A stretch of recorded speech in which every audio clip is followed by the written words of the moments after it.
জীবনের প্রতিটি বাঁকে আমরা যেন এক অদৃশ্য মঞ্চে দাঁড়িয়ে থাকি। চারপাশে দর্শক, কেউ হাততালি দেয়, কেউ মুখ ফিরিয়ে নেয়, কেউ আবার নিঃশব্দে বিচার করে। আমরা চাই সবাই ভালোবাসুক, সবাই প্রশংসা করুক, কিন্তু ধীরে ধীরে বুঝি যোগ্যতা আর জনপ্রিয়তা দুটি আলাদা জিনিস।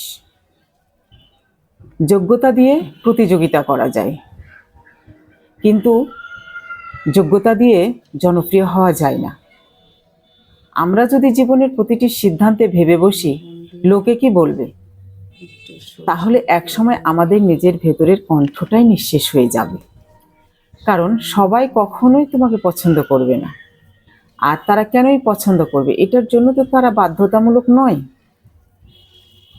আমার ভিডিওগুলো যদি আপনাদের ভালো লাগে তাহলে অবশ্যই লাইক, কমেন্ট, শেয়ার করবেন। আপনাদের একটু ভালোবাসায় আমি উৎসাহিত হই নতুন নতুন ভিডিও বানাতে।